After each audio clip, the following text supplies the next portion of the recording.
llena de vida, la España vaciada. Como siempre, Javilillo en nuestra línea. Click Radio TV en la lucha contra la despoblación en el mundo rural. ¿Qué tal? ¿Cómo están? Buenos días, bienvenidos. Ya les anuncio que hoy tenemos un tema de lo más interesante, incluso un tema que tiene con su controversia, que tiene su punto de debate, porque hay veces que nos dicen nuestros oyentes, bueno, siempre tratáis cosas en las que está todo el mundo de acuerdo. Vale, bueno, sí, porque lo de la España vaciada al final sí que tiene un punto ahí transversal en el que todo el mundo, por lo menos de cara a la galería, todo el mundo parece estar de acuerdo en una serie de cosas y no hay la polarización que hay en otros asuntos, ¿no? Tan terrible, ¿no? Pero hoy sí que vamos a tratar un tema que tiene su punto de polémica. Las centrales nucleares. Para empezar, hay gente que te dice que hay que mantenerlas, hay gente que te dice que hoy por hoy son una energía limpia, que no tiene un peligro, y hay gente que te dice que hay que cerrarlas, que eso es un desastre, un peligro, un atraso, y que no tienen nada de verde. Bueno, pues hoy vamos a empezar con la controversia, porque para empezar vamos a pedir el punto de vista a una asociación que se etiqueta como ecologista, pero que está a favor y que hace campaña a favor de las centrales nucleares, para que no se cierren las centrales nucleares. Y además nosotros le vamos a añadir un punto de interés al tema, porque nos vamos a preguntar si las centrales nucleares son buenas para la España vaciada. Es decir, ¿qué pasa en las comarcas donde hay una central nuclear si se cierra? ¿Cuál es la alternativa? El empleo, a la economía que generan esas centrales nucleares. Por eso, en nuestro programa Llena de Vida, la España vaciada, nos interesa mucho este tema, sobre todo a raíz de la movida impresionante que se está formando, por ejemplo, en Almaraz, que tiene una fecha de cierre ya muy próxima, y a raíz de esa movida, esa es la percha, el punto de apoyo que nosotros vamos a utilizar para analizar este asunto polémico de las centrales nucleares y su impacto en la España rural y en la España vaciada. ¿Son buenas? ¿Son malas? Esa es nuestra pregunta de hoy. Vamos a comenzar hablando con Guillén Sanchís, de Econucleares. Es decir, estos son los ecologistas que reclaman que no se cierren las centrales nucleares. Comenzamos.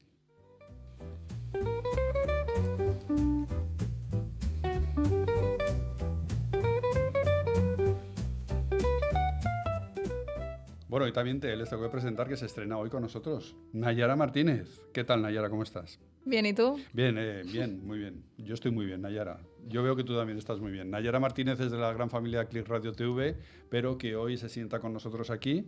Ha dicho Javilillo, Nayara Martínez se tiene que sentar ahí para que te ayude a hacer el programa. Nayara, estás por la labor, ¿no? Estoy por la labor, se hace lo que se puede. Bien, entonces me parece perfecto. Y Guillén Sanchís es, digamos que, el representante de Econucleares. Guillén, ¿qué tal? Buenos días, ¿cómo estás?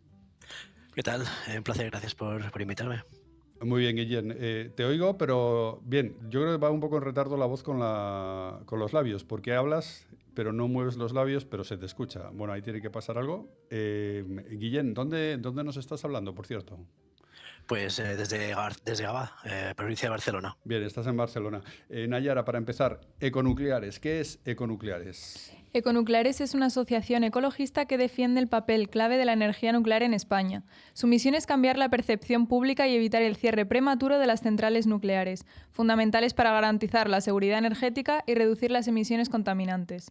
La energía nuclear ha demostrado ser fiable, segura y rentable a lo largo de las décadas. Abandonarla, como ha ocurrido en Alemania con consecuencias negativas, sería un error que perjudicaría tanto a la economía como al medio ambiente.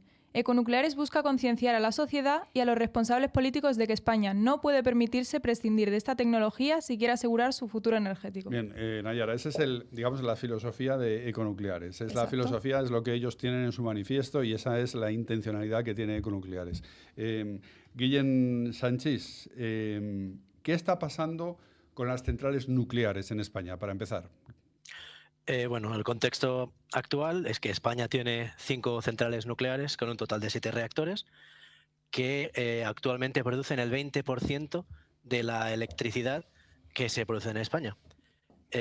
Lo han estado haciendo de forma completamente segura y sin ningún tipo de emisiones al medio ambiente, y el plan actual de energía, el Plan Nacional Integrado de Energía y Clima, plantea o propone cerrarlas empezando en 2027 con la central de Almaraz. La central de Almaraz es la que está originando toda la polémica última que estamos teniendo. Está habiendo manifestaciones importantes. ¿Cómo podéis justificar vosotros? Porque claro, la gente al final se mueve como por etiquetas y generalmente la etiqueta ecologista está asociada a la etiqueta antinuclear. ¿Cómo vosotros hacéis ver vuestro mensaje y cómo le dotáis de una coherencia para que la gente os entienda? Claro, efectivamente, ¿no? El propio nombre Econucleares intenta romper con esta asociación, que es cierto, ¿no? Que el ecologismo tradicional tiene pues la oposición a las centrales nucleares. Y no culpamos a la gente por tener esta percepción, porque es la percepción dominante en las últimas décadas. ¿Cómo lo hacemos? Pues es bastante sencillo, en realidad, con datos, con información, intentando despejar estos mitos que hay alrededor de la energía nuclear y explicar cómo, pues, en contra de la fama que tiene, de la percepción que tiene, de hecho es de las mejores maneras de generar electricidad para el medio ambiente, por el poco terreno que ocupa, evidentemente, porque no emite gases de efecto invernadero a la atmósfera, etcétera.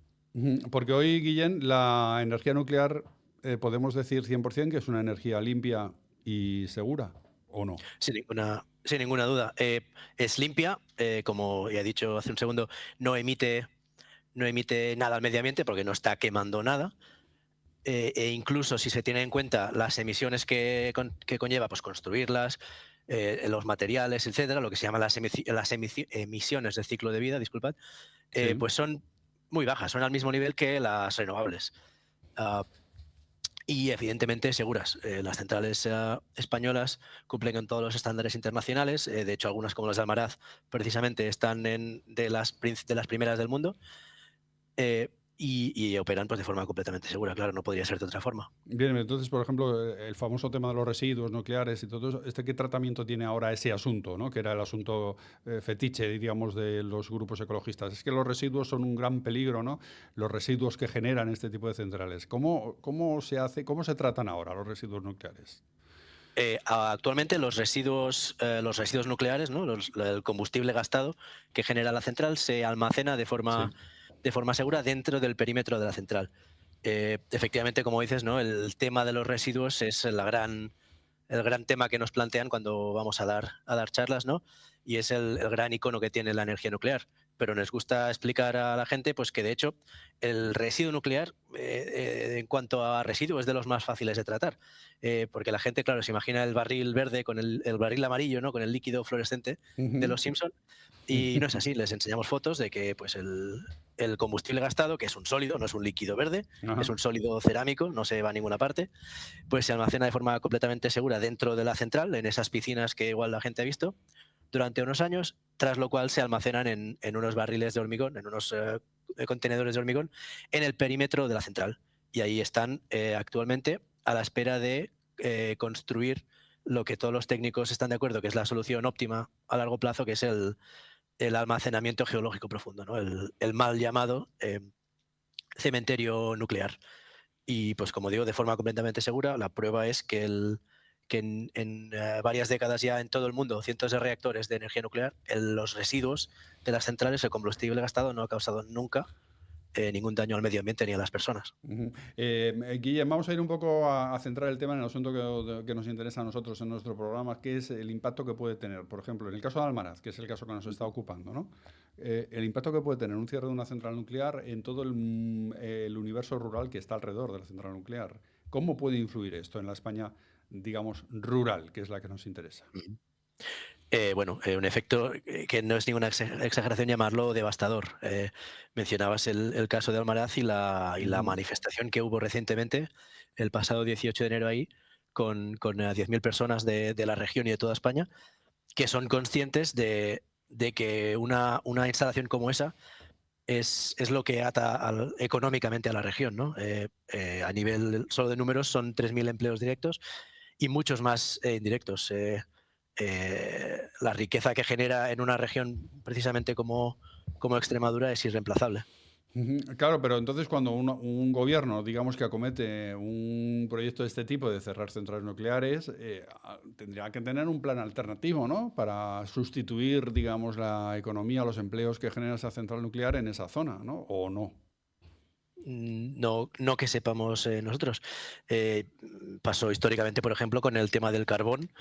Los trabajadores se les prometió planes, ayudas, y lo que nos cuentan es que llegaron apenas y tarde. Es decir, que eso cierra la central nuclear, se suspende una fuente de energía y además la zona física, geográfica, donde está ubicada esa central nuclear, se queda un poco a dos velas, ¿no? Exacto, Nunca sí. mejor dicho. Sí, exactamente, sí. Aparte del impacto a nivel nacional, porque no olvidemos que la central de Almaraz sola ya es el 7% de toda nuestra electricidad, mucho más se magnifica este efecto a escala local. Como digo, es esencialmente la principal industria de la región. Queremos precisamente, ¿no?, evitar el vaciado de esas zonas, que la gente joven tenga que ir a las ciudades para trabajar, cuando una instalación tan importante, tan potente y que tiene décadas por delante, se quiere cerrar. No tiene ningún sentido.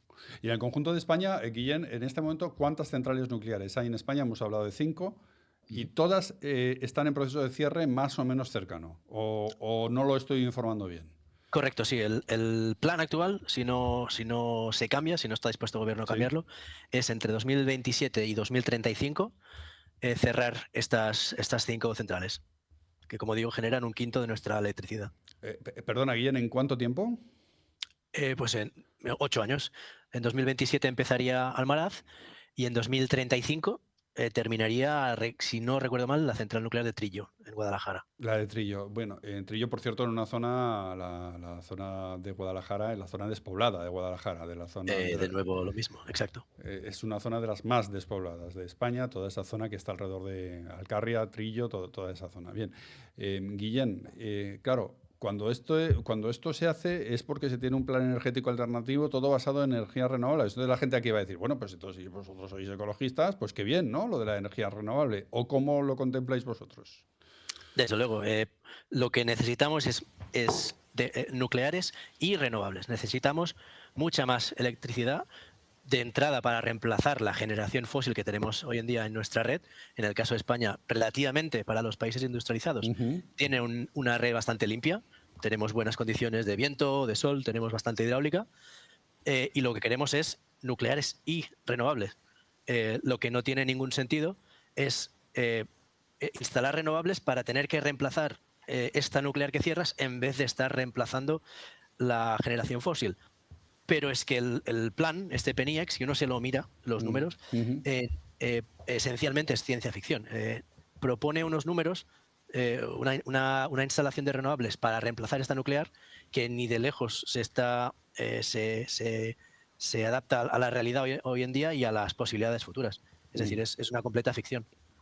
Y en relación con otros países de Europa, Guillén, ¿en qué punto estamos nosotros? En relación con la energía nuclear, quiero decir. Porque hay veces que nosotros, haciendo un poco balance de manifestaciones, parece que tenemos aquí todo el territorio inundado de centrales nucleares, pero realmente no tenemos muchas en relación con otros países de Europa. Sí, lo bueno de la energía nuclear es que tampoco te hacen falta tantas. En España, como digo, pues con esos 7 reactores cobremos el 20%. Desde luego, a nivel europeo, la referencia es Francia, que tiene más de 60 reactores y tiene de las redes eléctricas más limpias de Europa, con además renovables e hidráulica. España tiene una posición bastante buena en este sentido. Bueno, Guillén Sanchís, pues yo creo que con esto nos queda un poquito claro. Nos interesaba encuadrar el asunto, sobre todo, no tanto en si es beneficiosa o no la energía nuclear, que todo esto tiene un debate. Vosotros sois una organización, en principio, que tenéis una intencionalidad ecologista. Por lo tanto, también apoyáis el tema de las energías renovables. Desde luego, sí. Pero que al mismo tiempo defendéis el mantenimiento de la energía nuclear porque consideráis que es una energía eficaz, que supone una energía además limpia, en este momento limpia, ¿no?, que no tiene un peligro para el medio ambiente. Desde luego. Bien, Guillén Sanchís, pues gracias por estar hoy con nosotros, gracias por haber expresado vuestro punto de vista y gracias por poner el foco sobre esto que nos interesa especialmente, que es qué impacto tiene el cierre de una energía nuclear, de una central nuclear, en el entorno que es siempre un entorno rural que rodea a esa central nuclear. Gracias, Guillén Sanchís. Desde luego, muchas gracias. No lo veo ahora, tenía un macho... En Eurocaja Rural podríamos haberte traído a la Orquesta de Armonía. La orquesta que da igual la canción que versione, que siempre baila con el mismo pasito. Pero de nuestros pueblos preferimos traerte sus valores, como el trato humano, cercano y profesional que damos en todas nuestras oficinas. Eurocaja Rural, la banca que tú quieres. Bueno, y tenemos también con nosotros a Sara Fernández, que es una colaboradora habitual del programa, que ya la hemos entrevistado otras veces, que ha escrito libros infantiles y que nos han llenado siempre de alegría, pues porque son libros como muy pedagógicos, relacionados con el mundo forestal, relacionados con el bosque, relacionados con darle un enfoque positivo a todo aquello que debería despertar un interés en la infancia, que a veces lo despierta, a veces no lo despierta, ¿no? Como por ejemplo el tema del bosque, ¿no? Pero hoy Sara Fernández no nos va a hablar del bosque, nos va a hablar de otro tema. Vamos a ver en primer lugar, Nayara Martínez, Sara Fernández. ¿Quién es Sara Fernández? Pues Sara es escritora, es ilustradora y divulgadora. Se formó como ingeniera de montes y ha centrado su trayectoria en el desarrollo rural y la sostenibilidad. Ha publicado diversos libros infantiles y divulgación, como has dicho antes, algunos de ellos premiados y traducidos a varios idiomas, como por ejemplo el libro El bosque es nuestra casa, publicado en 2021. Además, desde 2016 imparte talleres de ciencia, bosques y creatividad y actualmente vive con su familia en un pequeño pueblo de Segovia con solo 10 habitantes. Esta es Sara Fernández. Sara Fernández, ¿qué tal? Buenos días, ¿cómo estás? Hola, ¿qué tal? ¿Qué tal estáis? Dice Nayara que vives en un pueblo de tan solo 10 habitantes. Esto es lo primero que nos llama la atención, que ya no se lo has contado alguna vez más, pero si quieres nos lo vuelves a contar. Bueno, es un pueblo que se quedó completamente despoblado.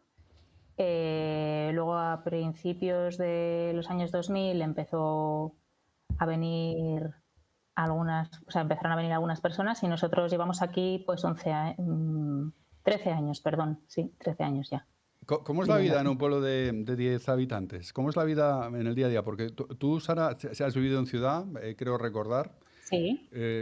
¿Cómo no echas en falta, cuando estás viviendo en un pueblo de 10 habitantes, no echas en falta en algún momento del día o en algunos días lo que es una vida en una ciudad, una vida urbana?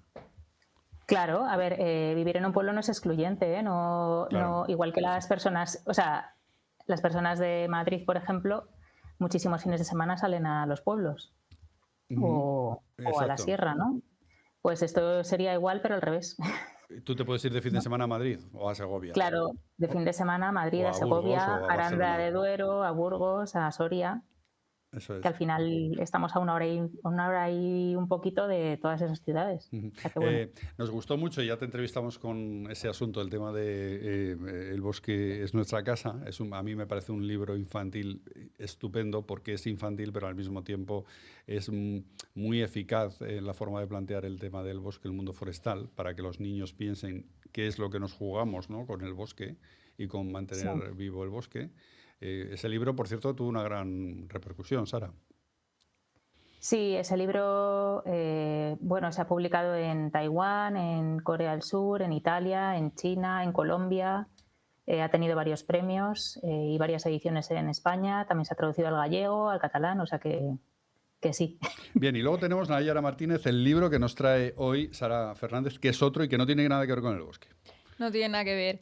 El libro que traemos es Escritura, la pequeña historia de un invento enorme, que es un libro informativo publicado por la editorial Libre Albedrío que va más allá de narrar la historia de la escritura. Explora la vida cotidiana de quienes la han utilizado a lo largo del tiempo abordando la antropología, la etnografía, la historia textil y la evolución tecnológica. Su enfoque destaca la transmisión del conocimiento como elemento central de la humanidad, invitando a reflexionar sobre todo lo que nos une más que lo que nos separa. Además, el libro rompe la barrera entre ciencias y letras, mostrando que ambas disciplinas están profundamente conectadas. Me llama mucho la atención, Sara, esto de romper la barrera entre ciencias y letras. Es que yo no supe romperla. que yo cuando estudiaba era un zote en ciencias y se me daban bien las letras. Entonces yo no supe romper la barrera, ¿no? ¿Qué quieres decir con esto de romper la barrera entre ciencias y letras? Bueno, pues primero que en las carreras de letras, que tradicionalmente se llaman de letras, ¿no?, hay mucha ciencia detrás. Es decir, que para hacer este libro, para documentarme, porque yo me he encargado de la parte de las ilustraciones y de los chistes ahí con los bocadillos, de los textos de los bocadillos, Pero para documentarme, pues aparte de visitar museos y leer bastante, bueno, libros también informativos de adultos, entre comillas, ¿no? Ensayos, también me he leído muchísimos papers, o sea, muchísimos documentos científicos, pero históricos y de letras. Es decir, que el método científico también se utiliza en las carreras de letras, ¿no? Y que luego, por ejemplo, las matemáticas, el cero, todo esto también tiene muchísimo que ver con la escritura, ¿no? O sea, que hubo una época en la que la gente sabía de todo, no estábamos tan divididos, ¿no? No se dividía en los institutos ahí por ciencias o letras, no. Simplemente se aprendían cosas, ¿no? Exacto. Esto es muy interesante, esto que estás contando. Luego el libro lo habéis hecho Sara Fernández y Jesús Ortiz. Jesús Ortiz es el coautor del libro, ¿no? Sí, es el autor del texto principal. Él es, bueno, era columnista, fue editor de una editorial que se llama Mil Razones, que tenía tanto de adulto como infantil también, y es escritor también. Me llama la atención, Sara, que estás reivindicando el conocimiento clásico, estás reivindicando la escritura, ese conocimiento efectivamente donde no había tanto compartimento estanco, donde era todo un aprender, todo un saber, en un mundo absolutamente digital, en el que no se lee absolutamente nada del modo tradicional, por lo menos. ¿Tienes alguna intencionalidad en ese sentido? Bueno, el otro día leí una noticia que ha aumentado mucho el número de lectores de libros en España, afortunadamente. Que el 65% de la población lee libros. Y de hecho en la población infantil hay muchísimos más lectores que en los adultos. O sea que en ese sentido yo no soy tan pesimista. ¿Tú crees que los niños leen libros? Quiero decir, cuando digo leer libros, como tenemos todos en la imaginación que se lee un libro, es decir, coger un libro de papel y leerlo, o lo leen por otro medio, o lo leen en el móvil, o lo leen de otra manera. Yo creo que no hay nada que sustituya a los libros, porque ya en 2000 poco, no me acuerdo muy bien del año, 2006 o 2004, ya se vaticinó el fin del libro en papel, ¿no? Por los ebooks y todo este tipo de dispositivos digitales para leer, y no hay nada que sustituya al libro, porque al final un libro es muy interactivo. Claro. O sea, un libro, el lector es quien decide cuándo pasa la página, cuándo no, toma la decisión de por dónde abrir el libro, de dejarlo, ¿no? O sea, por ejemplo, es mucho más interactivo que un audiovisual, que te están marcando los tiempos. En la lectura los tiempos los marcas tú. Aunque luego el escritor marque sus tiempos. Y, por ejemplo, en el caso de los libros en ebook, por ejemplo, respecto al papel, la textura, ¿no? Al final, la mano-cerebro, o sea, la conexión mano-cerebro que utilizamos en la escritura a mano, que es súper importante para aprender. De hecho, muchísimos colegios que estaban utilizando dispositivos digitales se están retractando y están volviendo al boli, al lápiz y al boli, porque se aprende mejor. Claro. Y lo mismo pasa con los libros, ¿no? Que esa conexión mano-cerebro no la tienes tanto con un dispositivo digital. Claro. Estoy viendo las ilustraciones, me parecen fantásticas las ilustraciones del libro. Gracias. La escritura, la pequeña historia de un invento enorme. Me recuerdan un poco a mí me recuerdan un poco a una serie que tú sí que debes tener memoria, yo también, Nayara yo creo que no, que es la de Érase una vez la Tierra. ¿Te acuerdas de la serie de Érase una vez la Tierra, ¿no? La serie aquella de dibujos animados. Entonces, esta forma de mostrar la evolución de lo que es la escritura, ¿no? Me recuerda un poco a esa serie de dibujos animados y además es que lo expresas de una forma absolutamente gráfica, como han ido evolucionando las lenguas y en cambio las lenguas que hay, pero las pocas que se escriben, ¿no? Que esto también llama mucho la atención. La cantidad de lenguas que hay, pero las pocas que tienen una plasmación gráfica, ¿no? Eso llama mucho la atención. Sí. Miles de lenguas, solamente se escriben 100 lenguas. Sí, bueno, unas 100, sí, más o menos, sí. Sí, es un... ¿Cuál puede ser el motivo? ¿Cuál puede ser el motivo de esto?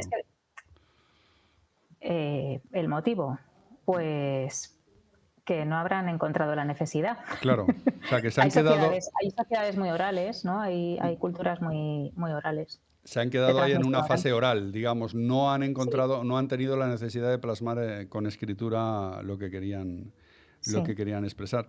Y el caso es que... Sí. Dime, perdona, Javier. No, Sara, dime. No, a mí lo que me parece, por ejemplo, lo que me sorprendió muchísimo a la hora de hacer el libro, porque esto yo lo desconocía, que la escritura se ha inventado en varios sitios a la vez, igual que la agricultura, igual que el fuego, ¿no? Estas sincronías que surgían... Sí. Desde la distancia decimos que es al mismo tiempo, pero igual pasaban miles de años entre un sitio y otro, pero bueno, podemos decir que es como a la vez, ¿no? Claro. Pero el alfabeto no. El alfabeto solo surgió una vez y luego se fue transmitiendo pues por migraciones, porque iba evolucionando, ¿no? Desde el centro de Egipto hasta la península del Sinaí, hasta Oriente Medio, Grecia, Europa, América. O sea, el alfabeto fue viajando. Luego Asia también, aunque 2 países no lo adoptaron, China y Japón no lo adoptaron, pero que el alfabeto simplemente se inventó una vez, y eso me parece súper curioso. Bien, y luego tenemos ahí el invento de la imprenta, que fue absolutamente clave en todo este proceso, el invento de la imprenta, y ahora estamos en el mundo digital. Que es una auténtica revolución también para la transmisión del conocimiento. A ver dónde vamos a parar con todo esto, ¿eh? Ahí no sé si eres capaz de vaticinar, hacer alguna profecía, porque a mí me parece absolutamente complicado. Pues bueno, creo que tendremos que hacer un gran esfuerzo de ética, ¿no? Porque la inteligencia artificial me imagino que tiene sus cosas buenas para cierto tipo de... Pues para medicina, para gestión forestal, para hacer modelos científicos. Creo que es buena. Pero también la apropiación que se ha hecho, ¿no? de patrimonio cultural para digamos, amaestrar, para entrenar a los sistemas de inteligencia artificial, pues no ha sido muy ética, porque se ha hecho sin el permiso de autores, de escritores, ilustradores, cineastas, etc. Entonces, bueno, de hecho, sé que ahora mismo se está con el Ministerio de Cultura viendo cómo trabajar esto, ¿no? Para que pues se haga de una forma ética, que no se roben derechos de propiedad intelectual para generar algo que ya digo que hay usos de la inteligencia artificial que son muy positivos, pues para modelos científicos, para modelos predictivos es una cosa muy, muy interesante. Pues Sara Fernández, me parece que es un gran hallazgo este libro, Escritura, la pequeña historia de un invento enorme. Yo creo, Sara, recordar que te conocimos en Orea, en unas jornadas en las que estuvimos. Creo que recordar que estuviste explicando allí lo que es un tema clave en tu agenda, el mundo forestal, el mundo de los bosques. Creo que fuiste tú la que nos contaste cómo los bosques, los árboles están interconectados por sus raíces, todos se comunican por las raíces. Esto es muy curioso, el universo de los árboles y cómo todos tienen una cierta comunicación a través de sus raíces, y yo diría que los humanos tenemos una intercomunicación a través de la escritura, ¿no? Y cómo la escritura ha servido como a lo largo de los siglos para ser un poco la raíz de nuestra comunicación, ¿no? Las raíces de nuestra comunicación, ¿no? Sí, las raíces y los testigos, ¿no? Porque al fin y al cabo, como te decía, hay muchas sociedades que tienen transmisión oral y no necesitan, pero gracias a la escritura es cuando podemos saber qué pasó en otros lugares y también que ese conocimiento llegue mucho más lejos, ¿no? Claro. Pues Sara Fernández, que también se transmita de una forma, y que también se transmita de una forma más fidedigna, que no haya transformaciones en la transmisión. Muy bien. Sara Fernández, muchas gracias por haber estado con nosotros. Sara, muchas gracias por estar con nosotros, y recomendamos este libro que has ilustrado magistralmente, como todo, su escritura, la pequeña historia de un invento enorme. Gracias, Sara. Muchísimas gracias. Gracias. Hasta luego. Bien, pues vamos a continuar con alguna noticia más que tenemos hoy que nos ha llamado la atención, Nayara, como lo del castillo. El castillo de Maqueda, que vuelve a entrar en subasta. ¿Qué ha pasado ahí? Exacto, vuelve a salir a subasta por 9ª vez en 11 años. El castillo de Maqueda, en Toledo, específicamente. El Ministerio del Interior lo ofrece por 3,2 millones de euros, muy por debajo de los 9,5 millones iniciales de 2014, pero sigue sin encontrar comprador. Esta fortaleza del siglo XV, que fue cuartel de la Guardia Civil, enfrenta dificultades para su venta debido a sus altos costos de mantenimiento y limitaciones de uso. Los interesados pueden presentar sus ofertas hasta el 17 de febrero y la subasta se celebrará 10 días después en la sede de GIES en Madrid. Bien, eso es una oferta de un castillo. Ustedes si van por la 5 lo van a ver enseguida, así según bajan hacia Badajoz, digamos, a la derecha. Es un castillo enorme que queda ahí a la derecha, que se ve perfectamente desde la autovía. Bueno, pues este castillo es el que pone en subasta. Joder. Es el que te pone en subasta por si se animan a Yara a... Creo que me falta un poco de dinero todavía. Bien, pues este es el castillo que está en subasta. El de Maqueda. Por Maqueda, según bajas a Badajoz, en la 5, miras así a la derecha cuando llegas al término de Maqueda y ves el castillo. Muy bonito, por cierto, y muy bien, con muy buen aspecto por fuera. Lo que pasa es que, claro, luego ponerlo en funcionamiento, eso es lo complicado de este asunto. Así que vamos a ir terminando, pero nos quedan las noticias de Eurocaja Rural. Y ahora una recomendación para que nunca, nunca, nunca bajes la guardia. Cuidado con la información que compartes en redes sociales. Los ciberdelincuentes pueden utilizar detalles personales para acceder a tus cuentas o para utilizarla en llamadas que realizan suplantando la identidad de tu proveedor de servicios. Configura bien tu privacidad y evita compartir información sensible en estas plataformas. Nunca, nunca, nunca bajes la guardia. Eurocaja Rural, la banca que tú quieres. Bueno, pues tenemos noticias importantes, interesantes, atractivas de Eurocaja Rural en el día de hoy. Saben que los bares, las tiendas y los comercios de siempre son parte de nuestra memoria colectiva, eso ya lo saben. Bien, lo que les tenemos que contar es que sus rótulos, la calidez de su trato y la confianza que inspiran han marcado generaciones. En un mundo cada vez más digital, Eurocaja Rural quiere reivindicar esa autenticidad y ha decidido transformar la apariencia de sus oficinas con una imagen inspirada en la rotulación artesanal de siempre.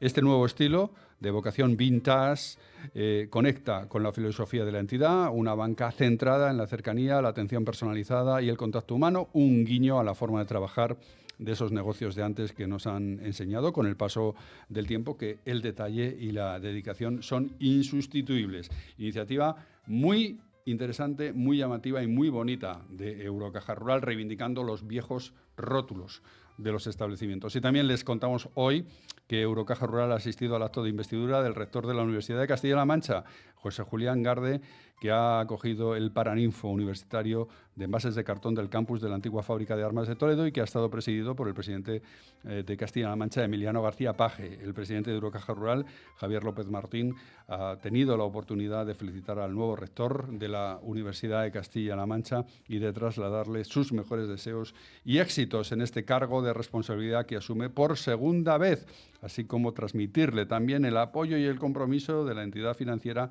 con la institución académica, con quien mantiene, por cierto, una colaboración muy fluida, muy estrecha y muy cercana.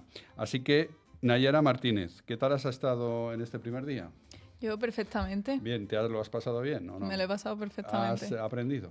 He aprendido. Has aprendido cosas de la España vaciada, ¿no? He aprendido mucho. Bien, entonces me alegro mucho por ti. Nayara Martínez, que igual está aquí, que está en el control, en fin, es un poco mujer orquesta, ¿no? ¿No te parece, Nayara? Un poco, depende del día. Depende del día, pero hoy está aquí. Está aquí en labores de redacción contándonos cosas de la España vaciada. Nosotros volvemos la semana que viene, La semana que viene con más historias relacionadas con el mundo que nos interesa desde Madrid, pero mirando al mundo rural, llena de vida, la España vaciada. Hasta el próximo día.